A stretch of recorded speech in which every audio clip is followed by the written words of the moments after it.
देता हूं। श्री दिग्विजय सिंह।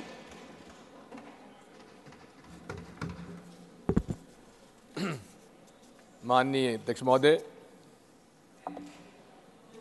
माननीय गृह मंत्री जी ने 2019 में जम्मू कश्मीर के बारे में उनके श्रीमुख से बताया गया बड़ा क्रांतिकारी बिल लाए थे। स्थापित राज्य को समाप्त करके यूनियन टेरिटरी बना दिया गया। क्यों बना दिया गया? और अब ये प्रस्तावित किया जा रहा है कि वापस उसे राज्य का दर्जा दिया जाए। क्यों दिया जाए? हम लोग हमेशा से इस बात को कहते थे कि माननीय गृह मंत्री जी, जम्मू कश्मीर राज्य का विषय संवेदनशील है और इस संवेदनशील परिस्थितियों में निर्मित हुआ है और संवेदनशील परिस्थितियों को हम लोगों को समझने की आवश्यकता है। इतिहास की बात करते हैं और इतिहास किस प्रकार से तोड़ मरोड़ के लिखा जाता है उसको थोड़ा सा मैं कहना चाहता हूँ। कोटेशन है हिस्टोरियन का, कार का। History consists of corpus of ascertained facts. The facts are available to the historians in documents, inscriptions, and so on, like fish on fishmonger's slab. The historian collects them, takes them home, and cooks and serves them in whatever style and appeals to him. माननीय अमित शाह जी और पूरी Bharatiya Janata party और आज हमारे मित्र रेड्डी साहब भी और उस तरफ के बहुत सारे लोग इतिहास को तोड़ मरोड़ कर वो अपने हिसाब से उन्होंने प्रस्तुत करने का प्रयास किया। जबकि फैक्ट यह है कि जब देश आज़ाद हुआ तो देशी रियासतों के राजाओं और नवाब और महाराजाओं को ये अधिकार था कि वो किस देश में शामिल हों, वो अधिकार उनको दिया गया था। नवाब जूनागढ़ ने, जहाँ की हिंदू पॉपुलेशन है, उन्होंने कहा था कि मुझे पाकिस्तान में शामिल होना है और महाराज हरि सिंह जी ने आखिर तब तक टालते रहे, वे नेगोशिएट करते रहे और अंत में एकदम से उन्होंने कश्मीर वैली में, श्रीनगर में, जहाँ की 95% मुसलमान हैं, वहाँ निर्णय लिया कि मैं हिंदुस्तान में शामिल होऊंगा।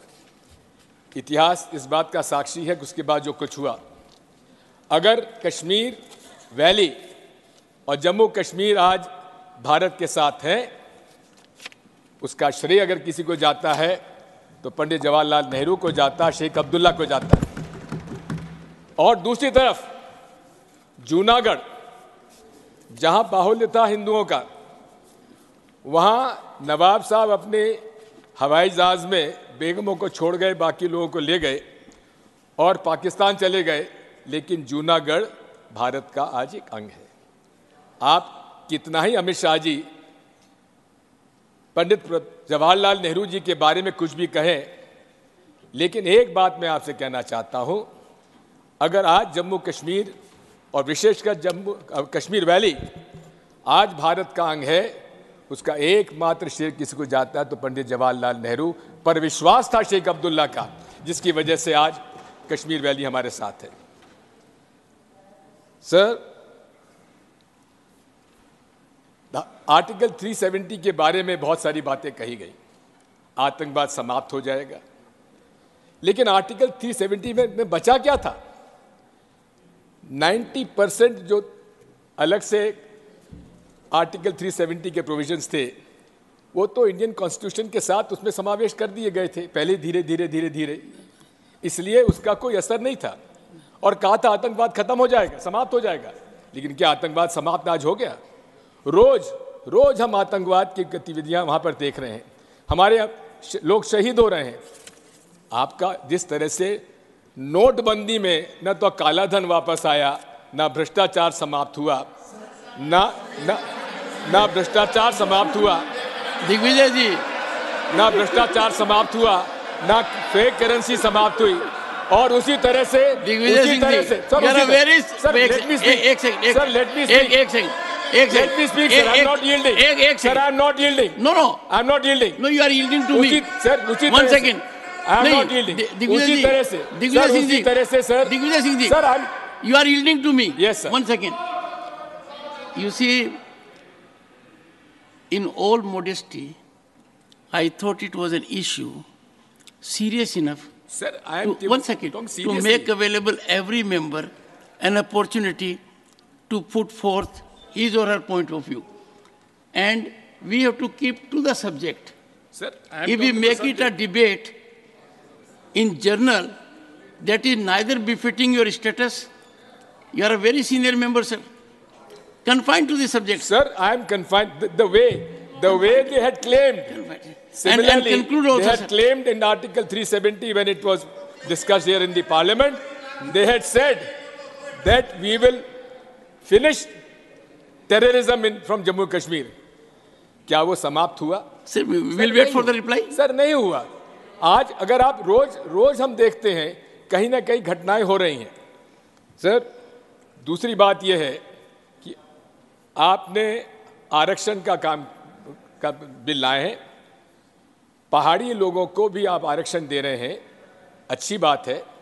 ये कांग्रेस पार्टी और नेशनल कॉन्फ्रेंस की सरकार के समय से हम लोगों का प्रस्ताव ये रहा है, लेकिन उसमें ये भी बात समाप्त अभी नहीं, उसमें साफ नहीं की गई है कि आखिर जो हमारे अभी जिनको आरक्षण मिल रहा है उनका आरक्षण समाप्त तो कम तो नहीं होगा. इसी के साथ साथ हम ये भी उनसे चाहते हैं कि उन्होंने बिल में ये बताया नहीं है कि कितनी संख्या में इतने पहाड़ी लोगों को और दिया जाएगा, कितना प्रतिशत दिया जाएगा, इसका कोई स्पष्टीकरण उन्होंने नहीं दिया है. सर मैं आपसे कहना चाहता हूं कि आज जम्मू कश्मीर के विशेषकर जम्मू कश्मीर लोगों का मेरे भी कई लोग वहाँ पर रिश्तेदार हैं, जितेंद्र सिंह जी इस बात के नहीं होंगे तो बता देंगे. वहाँ पर आज इतनी नाराज़ी है कि जिन लोगों को लोकल लोगों को नौकरियाँ मिलती थीं वो आज नौकरियाँ नहीं मिल रही हैं. ठेकेदार बाहर के प्रदेशों से आ रहे हैं, मैं नहीं कहूँगा कहाँ से आ रहे हैं. लोकल लोगों को आज कोई अधिकार वहाँ नहीं बचा है. मैं आपसे अनुरोध करना चाहता हूँ कि ये हालांकि जो रिजर्वेशन का बिल है इसको तो हम समर्थन करते हैं क्योंकि हम लोगों का ही पुराना प्रस्ताव था, लेकिन उसमें क्लैरिटी की आवश्यकता है. आज 4 साल हो गए आपने कॉन्स्टिट्यूशन अमेंडमेंट किया और उस समय इस हाउस में जम्मू कश्मीर का एक भी प्रतिनिधि नहीं था. हालांकि आप फिर उठ के कुछ कहेंगे, लेकिन सबसे बड़ी बात है तब जम्मू कश्मीर की असेंबली नहीं थी, जबकि कॉन्स्टिट्यूशन अमेंडमेंट के अंदर ये प्रावधान था कि स्टेट असेंबलीज का भी उसमें समर्थन आना चाहिए. Thank you, sir. Sir, you say thank you. I say conclude. I'm grateful, sir. Conclude. I'm grateful, sir. So you are supporting me. I'm extremely grateful. No, I'm not supporting you, sir. Sir, the point I'm trying to make as a matter of fact, sir, Divyajit Singh ji, what you are saying me, I am baffled. Thank you, sir. As a lawyer, yes, with some knowledge of law and yes, constitution. Sir, I'm not a lawyer, unfortunately. Therefore, I can appreciate. Thank you, sir. You are on a tangent, not in the right perspective. Sir, what is this, sir? Sir, I am saying sir, that please this conclude. was unconstitutional, and still we accepted the fact. Although the Honorable Supreme Court has held it valid, we have nothing to comment on that. Yes. So the point I'm trying to make is, मैं आपसे अनुरोध कर रहा हूं कि जम्मू कश्मीर का मसला जितना संवेदनशील है उतनी संवेदनशीलता इस माननीय मोदी जी की सरकार ने उसको प्रदर्शित नहीं किया है. वहाँ एक तंत्र राज चला हुआ है, वहाँ के लोगों के कोई राय मशवरा लिया नहीं जा रहा है. बाहर से अलग अलग स्टेट के काडर के अफसरों को लाया जा रहा है, उनसे मनचाहे निर्णय कराए जा रहे हैं, और वहाँ के जम्मू कश्मीर के चाहे हिंदू हो चाहे मुसलमान हो जो भी हो, वहाँ के बाशिंदे जितने भी हैं उनके भावनाओं को साफ तिरस्कार किया जा रहा है. 4 साल से वहाँ कोई असेंबली नहीं है, केवल माननीय राज्यपाल महोदय उसमें काम कर रहे हैं. मैं उनकी भी प्रशंसा करूंगा, उन्होंने बड़ा मुश्किल में काम किया है, लेकिन साथ में राज्य की असंवेदनशील तरीके से उसका कानून लाए हैं और वहाँ का प्रशासन जो है, शासन जो है, बाहरी ताकतों के माध्यम से चलाया जा रहा है। वहाँ के लोगों को, वहाँ के बाहरी ताकतें मतलब आउटसाइड द स्टेट, और वहाँ के लोकल लोगों का कोई पार्टिसिपेशन उसमें नहीं है। इसलिए मैं सारी बातें आपके सामने रखना चाहता था। बहुत बहुत धन्यवाद। और चुनाव तारीख भी तत्काल इनको लागू उसको करना चाहिए, क्योंकि डिलिमिटेशन के अंदर जो भी हुआ, एक तरफा काम हुआ है, वहाँ के आपके हर पार्टी के लोगों से भी संपर्क आपका है कि नहीं, मैं नहीं जानता। Leader of the house. और दूसरा ही नहीं सर, ये भी बात समझ लीजिए, पीडीपी के नेता महबूबा जी को आज हाउस अरेस्ट करने का क्या कारण है? ऑनरेबल होम मिनिस्टर, ये खड़ा हुआ हूं। सुबह एलजी साहब ने स्पष्टता कर ली है, वो जहां जाना चाहे हम सिक्योरिटी भी देंगे, जा सकती है। अब जबरदस्ती कोई बाहर नहीं ले जा सकता। कोई हाउस अरेस्ट नहीं हुआ है, मैं रिकॉर्ड पर कहना चाहता हूं। Leader of the house, leader sir, ये मेरी सर, ये तो बड़ा गलत आरोप है। ये कैसे टॉलरेट करेंगे? दिग्विजय सिंह जी, इसको ये कोई पर्सनल ऑब्जर्वेशन एंड प्रेजुडिशियल। महबूबा जी की पुत्री ने अपना वीडियो जारी किया है। जैसे भाषण होता है वैसे बात। Leader of the house. माननीय अध्यक्ष जी, मैं एक स्पष्टीकरण चाहता हूँ माननीय दिग्विजय जी से। इन्होंने अभी अपने वक्तव्य में एक बात कही कि बाहर के लोग आके यहाँ काम करते हैं और लोकल लोगों को काम नहीं मिल रहा है। मैं इनसे जानना चाहता हूँ, क्या ये जस्टिफाई कर रहे हैं जिस प्रकार का वहाँ व्यवहार हुआ बाहर के लोगों से? क्या ये जस्टिफाई करने के लिए उन्होंने वक्तव्य दिया कि जिसके कारण इनके सरकार के रहते इनके सरकार के रहते बहुत बड़े वर्ग को, बहुत बड़े समाज को वहां से विस्थापित कर दिया गया, और आज भी जो लोग वहां काम कर रहे हैं उनके साथ जो दुर्व्यवहार होता है, क्या ये उसको जस्टिफाई करने की कोशिश कर रहे हैं? Honourable parliamentary affairs minister, honourable one second, I would wait for a minute.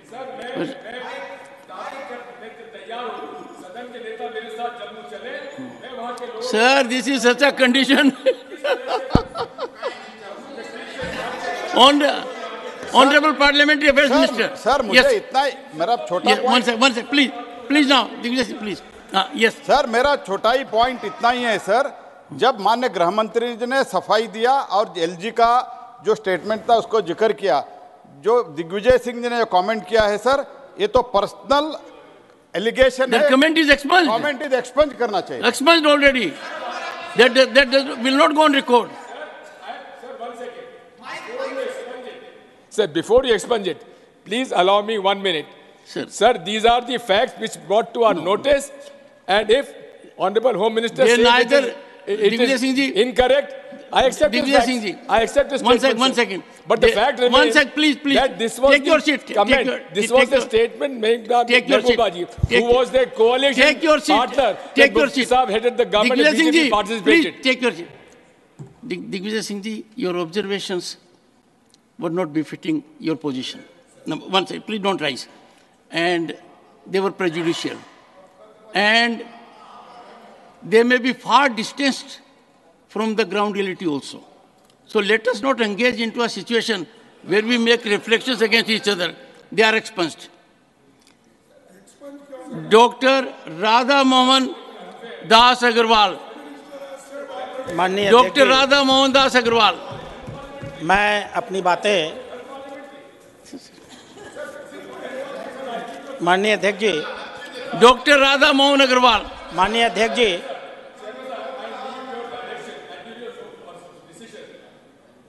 said, sir, you will have a decision. Was it unparliamentary? Yes, you will have a decision. Sir, and you okay, sir. If whatever I said I can tell you, I can assure you, know from you in writing, sir. I can assure you, I have decided already 3 matters, 2 of them being raised by leader of the opposition. I will give my ruling on this. If someone were to tell me that this is moon, well, I will not accept it. Sir, moved. Your observations were absolutely personal, prejudicial, and Chand? Not fitting a member of your Sir, stature. it's not that. Sorry, I Sir, don't. I reserve the right to Expunge, speak my views. No, sorry. But whatever I said is parliamentary, and it is, if it is unparliamentary, please expunge. If it is not Factually unparliamentary, untenable. please retain it. Prejudicially motivated Sir, this is not. and sir, this- and sir, not sir, how can you decide that, appropriately sir? utilizing Sir, your how question. can you No, decide that? sorry.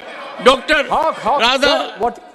Radha Mohan Das Agarwal. Sir, माननीय I am अध्यक्ष fully ji, alive to what I am saying. मैं अपनी बातें Sir, how? One second. Congress के One second. प्रतिनिधि जो पहली बार यहाँ बोले Take your seat. Take your seat. माननीय विवेक तनखा जी, Take your seat. Take your seat. Digvijay Singh ji. माननीय First- विवेक तनखा जी, One second. मैं उनसे ही शुरू First you करूंगा। make an observation which is tangential to constitutional provisions, tangential to Supreme Court judgment. I just slightly reminded you, please don't go that far. And secondly, in making personal observation against the Home Minister, under the rules, Sir, what let me give a ruling. Under the rules, if you seek to make a personal allegation against a person holding constitutional position, it has to be by Sir, your what substantive I've motion. said- Sir, That what motion is I- not there. Sir, whatever I have said. Dr. I Radha stand Mohan Das by- Agarwal, please. No, sir. Not good. माननीय अध्यक्ष जी, मैं अपनी बातें माननीय विवेक तनखा जी ने जो बातें कही वहीं से शुरू करूंगा। उन्होंने कुछ